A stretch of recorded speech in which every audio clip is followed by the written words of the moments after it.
Hello, everybody. It's Kirk Henderson and Josh Bowe coming to you on November 14th. It's about 9:45. I'm joined, as always, by Josh Bowe of Mavs Moneyball. The Mavericks just played, I don't know, one of the worst games. Certainly the worst game of this season. And what may hopefully be the worst game of this season as well.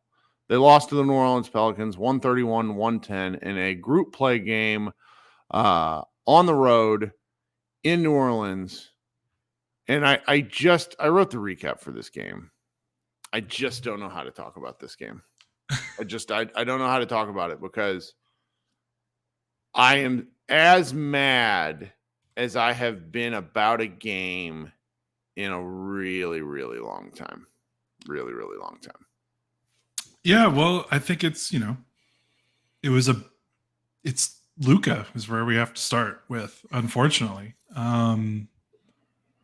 It's one thing when a team kind of loses and they just don't have, we see teams struggle with their shot. We've seen the Mavericks struggle with their threes, but still try to do some other things to get back into the game. But this was a game, even though it technically wasn't over in the first quarter.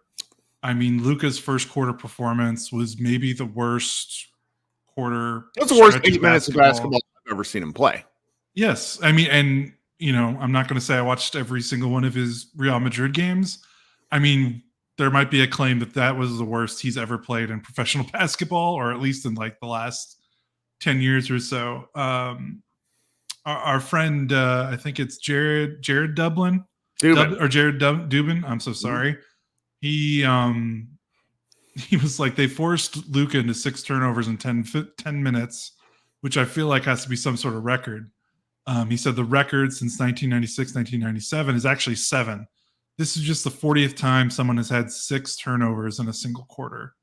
So 40th time since 1996. 1996 was a pretty long time ago, as much as I don't want that to be the truth. It was. So there was some talk about after this game that it was like, well, guys aren't perfect. They're allowed to have bad games. This wasn't just a bad game. This was historically bad from Luka, which was just, that's just unfortunate. I mean, we've seen Luka play shit games for years. They played down to opponents for years. So, like, I am going to lose my fucking mind at the people that are like, well, this is just another bad Luka game. No. He played so bad that, they effectively pulled him. I don't think that's happened before. I want to work our way back to the first quarter because that's where the game was lost. But in the third quarter, on a basic ball reversal pass to Kyrie Irving, he was at kind of the right wing. Kyrie was towards off to the center, but more towards the top of the key. He was being guarded by Brandon Ingram. Brandon Ingram, not exactly the world's best defender. Brandon Ingram was also playing fairly off Kyrie.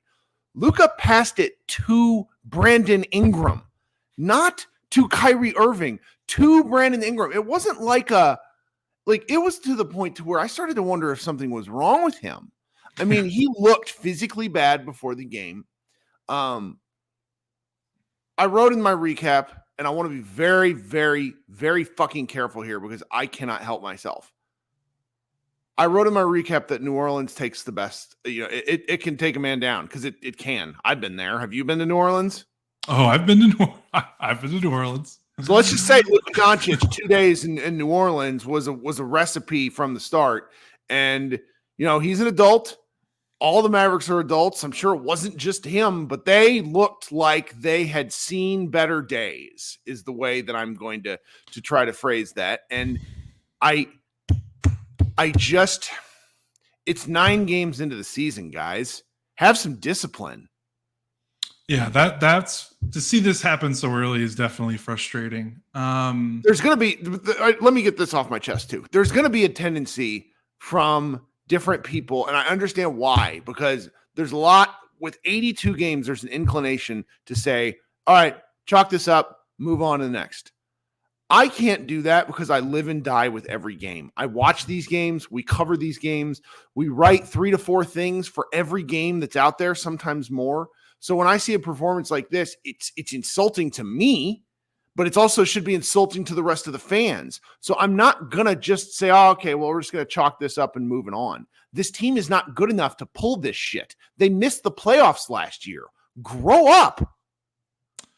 Yeah, I mean, like, there's a balance. Like, we can talk about this game. Like, it is 1 game out of 82. They're still 8-3. Tonight doesn't erase the 10-game start, which is one of the best in franchise history.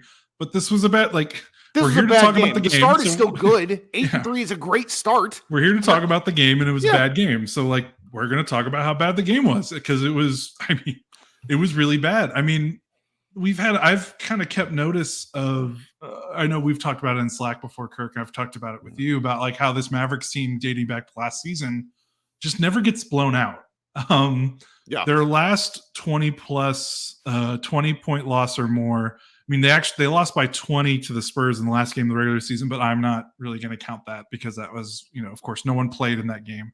In games that they were trying to win, it is, you have to go back to deep into last season. And remember, they were really bad last season. I mean, I'm looking through right now, trying to find the last time they lost by 20 points outside of that, final game to the Spurs.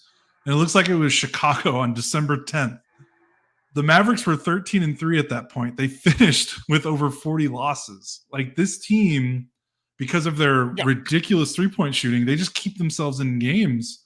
And that just underscores how bad this game was, because they did hit their threes, sort of. They hit 14 3-pointers. It wasn't a great percentage, but they did hit, they weren't like 20%, like they didn't have like a catastrophically bad shooting. That just goes to show how awful they were in terms of elsewhere in the game, their effort.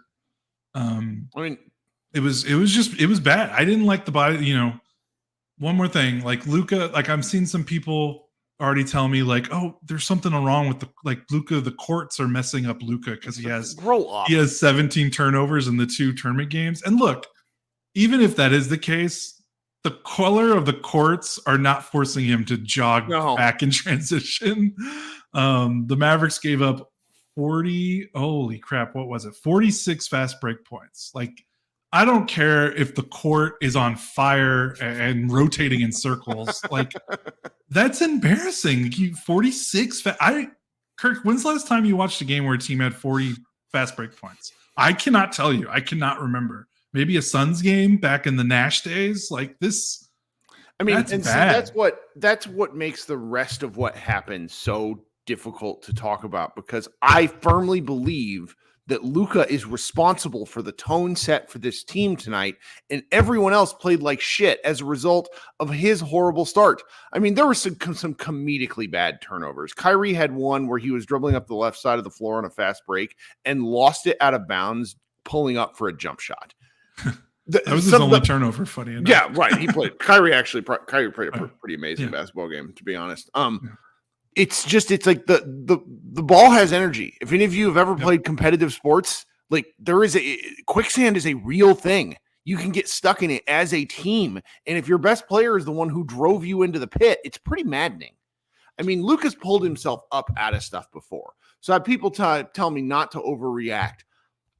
I am not overreacting to the season. I'm overreacting to the game.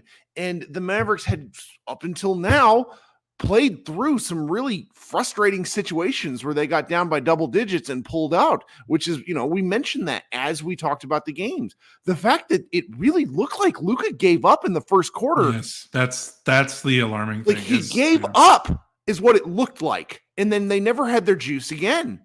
Yeah. And he's the best. I mean, he's the best player. Like other people, I mean, I know that they're all adults. Like this isn't like kids, but you follow the leader for that, by the way. I know, but you follow the leader. Like you're the best player. You set the tone, even if you're not the most vocal guy. Like your energy can rub off on other players. Like we've seen when Luka is playing really good defense and really into the game, like that rubs off. And if that can rub off and people compliment Luka, like, look how much he's firing up the team with his effort and his defense. And the other side of the spectrum is when he's in a game that he clearly has no business wanting to be a part of, which is, that's going to, what are the other players going to think? Like, oh man, Luka doesn't have it. Well, I guess this isn't our, you know what I mean? Well, even if it's conscious or not, that's what happens. Right. It's not necessarily that like the guys are looking at him and going, well, he's quitting, I'm going to quit too. It's just a natural human tendency that when your best player isn't doing well, it just kind of, that energy kind of flows through the rest of the team. And the turnovers are what made me nuts. But here's what, like the defense for him was also pretty maddening on a day where we all learned, because none of us knew this stuff, Nekias Duncan put it out, that Luka is basically getting attacked more in ISO situations prior to tonight's game, more than any other player in the league, and is giving up 0.83 points per possession where he is isolated. And if you don't understand what that means, I'll just tell you that before tonight, Luka was borderline elite as a defensive stopper in isolation situations. He's been playing great defense. So to see him die on the vine tonight was just, it's like, come on. I mean, this is where, and we can move on to other players. I'm sure people are talking to me about this. If Luka wants to be the best player on the planet, this cannot happen like this. You are allowed to have bad games. You are not allowed to quit. You are not allowed to stop. You keep coming and you keep coming and you find a way to help your team win. We've seen it with Jokic. We've seen it with Giannis. And even to a point, we've seen it with Embiid, even though I don't like Embiid very much. That took a lot for you. I'm really proud of you. I believe in Luka Doncic. I want to see him become the best player on the planet. I want him to silence all these haters, but I am growing increasingly frustrated with the fact that he makes a lot of us look stupid at the worst possible times in really bad ways. It's like, come on, push through. Yeah, I mean, that's the thing. It's one thing if it was like, if he had this quarter, we would still have to talk about it. Yes. But it never got better. Like that was probably the most discouraging part of it. It didn't look like there was an attempt at any point in the game to change the gears that were turning for him for whatever happened. And it wasn't on the second night of a back-to-back. They didn't travel between games, so there's no jet. Like, I mean, they were in his hotel. He wasn't in his own bed, but like, this wasn't a condition. I can understand some things a little bit more if this was third game in 4 nights, maybe in Denver altitude, or you're going from East Coast to West Coast. None of that happened. They're in the same time zone as Dallas. I think is New Orleans is in the Central Time Zone, right? I feel like at least, but still, it was. There weren't conditions for him to have a game like this, other than the stuff that we don't necessarily want to talk about, being in New Orleans for 2 nights in a row. But yeah, like that's the other disappointing part of it. Was it just kind of, I mean, for some of us, it didn't come out of nowhere. But if you just looked at the schedule, you're like, wait, what?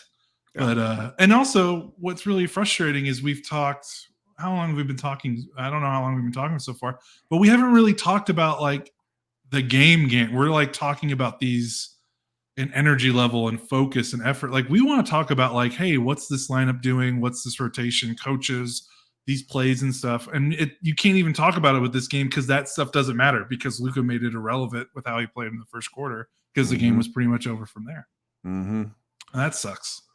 Well, the one kind of consoling factor is that the NBA seems to have lost its collective mind tonight because there were 3 ejections a minute and 43 seconds into the Golden State Warriors and Timberwolves game with Draymond Green putting Rudy Gobert in a headlock, like coming flying in like a wrestling match.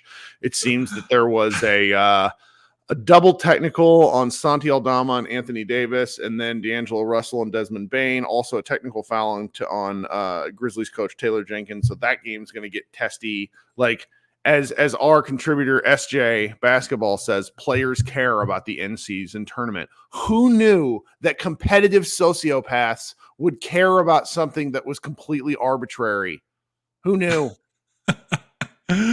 That's so funny. You're talking about I know we need to get back to the game, but former SB Nation writer Zeets on Twitter, he reacted to the Draymond chokehold, and he said, "Put him in the Taz mission." And if you're a 90s wrestling fan, that hits really well. I haven't thought of that guy in 20 years. That's a great reference. I know. That really got me going. But All so right, we need to laugh when you watch Mavs games. I do. Like I feel a little better now after that because I needed something because this game stunk. There wasn't anything, Well, and then shout out to our guy Jack, who needed to be called off the recap at last minute, so I wasn't even really playing it. And then I had to take all these notes, and all my notes are like angry. It's great, you can tell, like, 'cause I just start writing in caps, and then and then it's like it didn't even matter. It's like, why did I even write notes? Because it's like the team didn't really it was one of those games where like nothing mattered because they just didn't. So let's talk about some of the other things that were downhill from Luka. So the turnovers and the transition defense. Are we worried about the transition defense in general, or are we mainly thinking that tonight was such a bad result of so many horrendous live ball turnovers? I don't think you're going to see the Mavericks give up 40-plus points in transition in another game this season. I'll say that. They give up so many points in the paint. It'd be really difficult, But we don't need two things to worry about. But I mean, we're at a trend, right? I mean, the defense has not been good for most of the season overall. There's been some moments. They've had some combinations of lineups that have played well in spurts, but overall, I mean, they entered tonight, I think 23rd in defense on cleaning the glass, which gets rid of garbage time, which I think is important because they've had a couple of garbage, I think this is their third straight garbage time game. So that, cleaning the glass takes out garbage time possessions to give you a little bit more of a better picture. So, I mean, their paint defense and transition defense has been bad all season, and their transition defense has been pretty bad in the Luka era. I don't want to necessarily tie that into Luka because it's not just Luka. They've got some space cadets over the years in transition. So, this is a thing. Like, this is the extreme outlier of not outlier, but this is like the extreme end of the spectrum of what it can look like when every single thing goes wrong. But they've been a bad transition defensive team even during the 8-2 start. They were a bad transition defensive team last season. They were bad points in the paint team last season, guarding the rim. They've been bad again this season. Is it scheme? Is it personnel? Is it effort? I don't understand what they're doing on a scheme defensively because I've just watched so many bad Dallas defensive teams where I feel like that they are coached into letting guys drive past them. I don't know about that. Yeah, there's definitely some of it is players and effort. I mean, when you have Kyrie and Luka, there's going to be some slippage there. But like we just went over how Luka's actually been pretty okay, and I think Kyrie's been passable too. There have been games where I've watched Kyrie and kind of rolled my eyes. And specifically, that stat was like isolation. So no, that's true. That doesn't count off ball. That doesn't count transition. So, and those are some of the biggest weaknesses, I think. They're starting a 19-year-old center. I don't know. They just probably need a little bit more reinforcements before I start looking at scheme. Because I don't know what scheme with the roster they have. But do you think it's him? I don't think it's Lively at the rim. I don't think Lively's the problem. I think it's the guys who are escorting people to Lively. Yeah, he's in a lot of bad situations. Do you remember the second Tyson season? So the 2015 Tyson season? Mm-hmm. I remember that team was not great defensively at times, and it wasn't Tyson's fault. Like, it was just blow by, like he just had 2-on-1s at the rim continuously. And when you're a big man rotating over, like, what are you going to do? Let them score the layup? No, you're going to rotate over, try to prevent it, but then you get an easy drop off because your team isn't. Your other teammates are letting you down. So that's definitely part of it. One thing with Lively, I've noticed, if I want to offer a slight critique, which is, again, he's 19, like it's not a big deal. It happens. He's going to learn and he's going to get better. I feel like he feels very conscious of the fouling and his foul trouble to the point that he, I think, is not as aggressive at times when he can be at the rim because you can almost see the gears turning when a player is getting at him at the rim, where he's like, okay, don't want to pick up a cheap foul here, going to try to contest. And then before you know it, that guy's kind of sliding by him and getting a layup. That's interesting. And I almost wonder if the foul trouble thing has been drilled into his head, whether it's coaching staff or just himself. Like, he's smart enough guy to know that foul trouble is one of his weaknesses. I just wonder if he's overcompensating a little bit, because there are certainly some plays at the rim where he's there and he's staying floor bound, which in the long run is probably smart, because if he jumps, he's going to get called for a foul, especially as a rookie. But I've just seen some plays where he gets scored through at the rim because I think he's trying to not get into foul trouble. He's thinking about the fouls. So that's part of it. And then, again, they need better perimeter defenders. Like, I mean, we talked earlier, like, I'm not seeing the Josh Green defensive leap in year 4, which I think we would like to. Tim Hardaway Jr. can still be a space cadet off the ball. Dwight Powell, as we love, is a backup big. It's not his fault this game, but he's not. You're not bringing him in for Lively and getting an upgrade at the rim defensively. And then Grant Williams and Derrick Jones Jr. do have some really good possessions, but they're both 6'6", so there's times where they're just going to get scored on in the paint through no fault of their own. They're just smaller guys, so that's tough. They play us. They're bigger than they were last season, but they're still kind of small, especially if Lively isn't cleaning up every single mistake, which shouldn't be expected of him as a 19-year-old rookie. So okay, that's interesting. Not to give you an assignment live on air, but that's a couple of things I would maybe watch that about his foul, like his lack of fouling, because I mean, when you only have Dwight Powell behind you, because they're not going to play. They're not going to play Holmes. That's a done deal. They'll probably try to find a way to move him. I think they thought they could have moved him this summer, so that which is disappointing. So I like Holmes's game, but it just doesn't seem like he's going to get a chance. So with that in mind, I kind of understand why Lively's doing that, but Powell's been serviceable. Powell looks like he's doing fine. He's doing a fine season. Powell's offensive rating prior to today was 178. I don't know if you saw that. Which sounds about right. Personal offensive rating doesn't really matter, but it's so freaking funny to look at. Shout out to the guy who sent me that on Twitter a couple of days ago, and then I saw a couple of people sharing it today. It's very funny. Trying to think if there's anything else where I really have not concerns, but elements of this game that we could carry over to the next one. I mean, they play the Washington Wizards tomorrow night. They're probably on a plane now. That game is at 6:00 our time, so it's essentially this is the second time this year the Mavericks are playing the second night of a back-to-back less than 24 hours after the previous game started. Because the other one was Orlando, so again, going to the East, and that's just a peculiar schedule quirk. Mm-hmm. I don't, again, this team is too. I don't know. I'm not worried about them. If it were game 50, I think I'd be a little, but they've not played enough. They've not played enough. So Richard Case says, stop defending Dwight. He sucks. Dwight does not suck. Dwight is just not a starter. Like everything, he had 10. He was the guy with all the rebounds in the previous game when Lively didn't have any. It's just that would I like to have other backup bigs? Absolutely. But he only played 11 minutes. I saw somewhere in the comments that Cliff said, any concern with New Orleans aggressively helping off Derrick Jones Jr.? I appreciate him asking that, because I was kind of thinking about circling that, coming back around to it. So he's shooting, I think, right around 35% now for the season. He went 1 for 3 tonight. You mean from 3 or from the field? From 3, sorry, from 3. He's still shooting. He's shooting well from the field. So that's kind of the thing, is you wonder how long they can get, because he was hitting his threes pretty well for a stretch there. He hit 2 of 6 against the Pelicans. When he's hitting threes, everything kind of makes sense. When he's not, it can get a little gummy, because teams they're going to dare him to shoot for as long as the Mavericks want to keep playing him with the starters, because it's an obvious decision. You're giving teams it's kind of a double-edged sword. You're giving teams a really easy way to attack you, attack your offense, but also, leaving NBA players wide open isn't always the best option, because these guys are professionals. So that's going to be something to watch.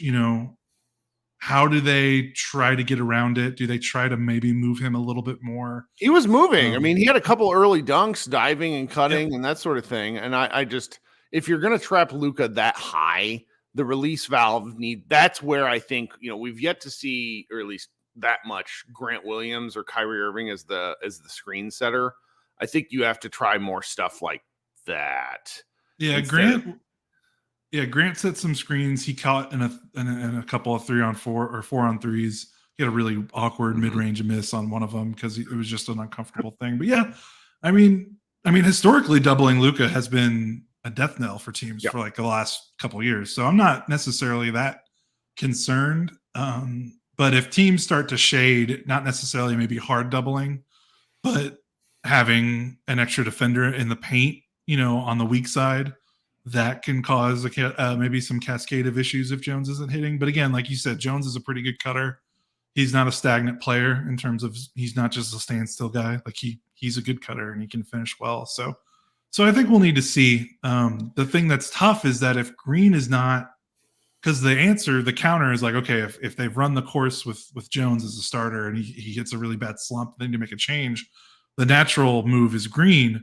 But if Green's defense does not get better, that's a real tough proposition because they really need the Grant spot and the Jones spot to be not just solid. They need to be plus defenders.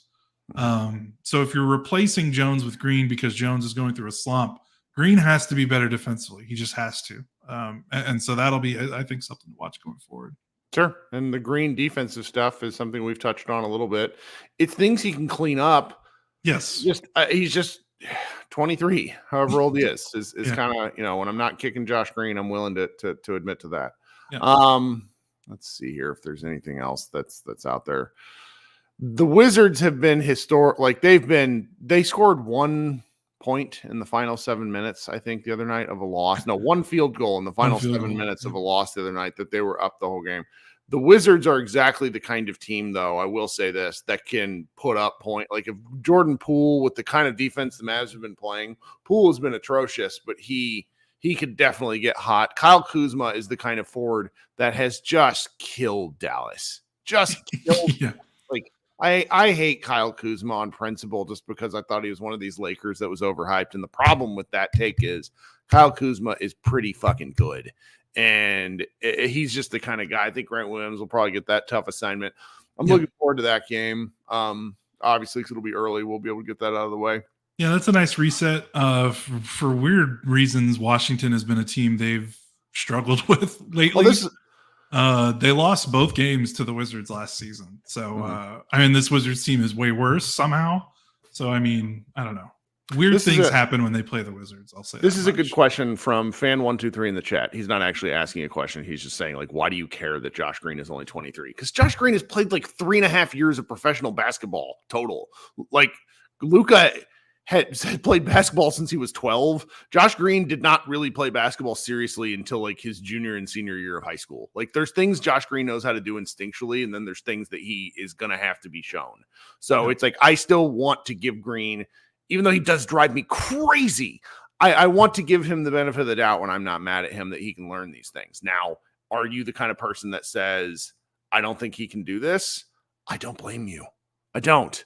But that's, this Mavs team is soup to nuts, better roster than last year. It's why they're 8-3. It's more fun to watch. Like, I know I'm coming back down after killing Luka, but it's like, this team is still quite entertaining. They just need to get some of these wins. And that's where it's like, this loss frustrates me because there's an element of the schedule coming up where they could just get brought back down to earth in really frustrating fashion.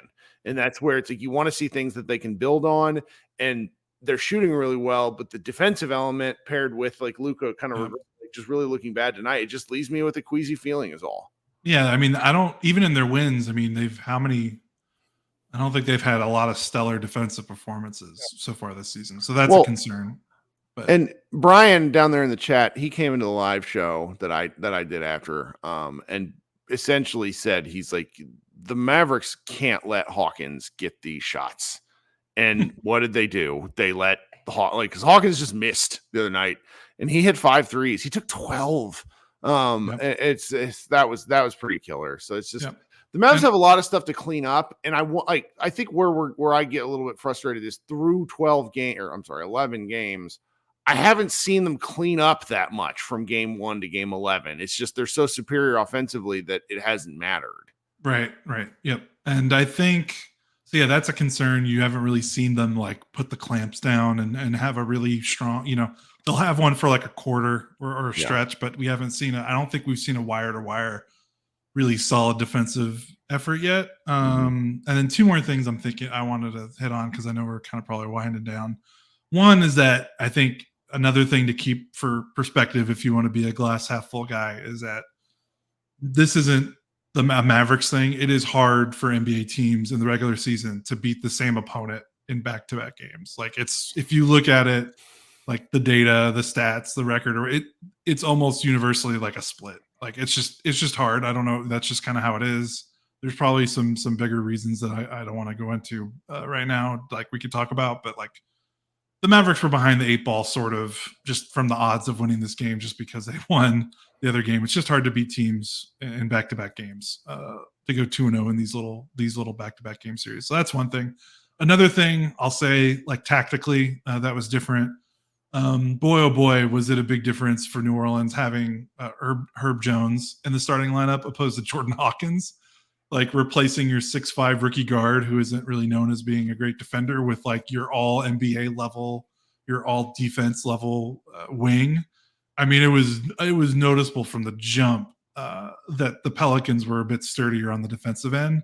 And that's part of what was a little disappointing about this game was the Mavericks didn't really react to that. Like Herb Jones lives in the passing lane. Like there are 3 passes that I remember off the top of my head where they passed to him. He didn't even have to do anything. It's like they threw the ball to Herb. It's like, yeah, like you would have fired up again. I know. You just would have liked to be like, hey, you're not playing the same lineup again. You can't just do, Yep. They needed to do something different, and they just kind of rolled out there like they could just do whatever they wanted, and they were playing a very different Pelicans team tonight. That's for sure. So that's true.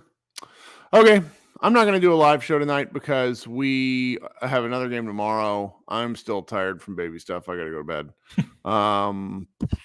Right over to Mavs Moneyball. We had some good posts today. I liked a lot of what the team turned in writing wise. So if you've not been to Mavs Moneyball yet, go through, scroll around. We post anything between 2 and 4, sometimes more posts per day, and we'll be back tomorrow night to recap this game, and then I'll try to do another fan live show after the fact. But I think if I talk more about this game, the more I talk about this game, the more likely I am to say something extremely stupid, and I just need to stop while I'm ahead. Let's keep your blood pressure. No, it's not blood pressure. Like I try not to let fans yelling at me affect my takes, but like I'm gonna get yelled at for this one tonight because like I was already like I had this one guy who messaged me was like Luka's not a point guard, and I'm just like, whoa, 4-time All NBA point guard. I know Luka Doncic is not a point guard. He's not an athletic. It's like just like I love talking basketball with people, but I need people to stop being this kind of silly with like defending of Luka and things. And it's like, I know. We'll be okay. It's the internet. This is what I love talking to people. So sometimes I'm going to get, I need to let stuff roll off me more, but that wouldn't make any sense. All right, everybody be good. Thanks for hanging out with us. We'll talk to you guys tomorrow and go Mavs.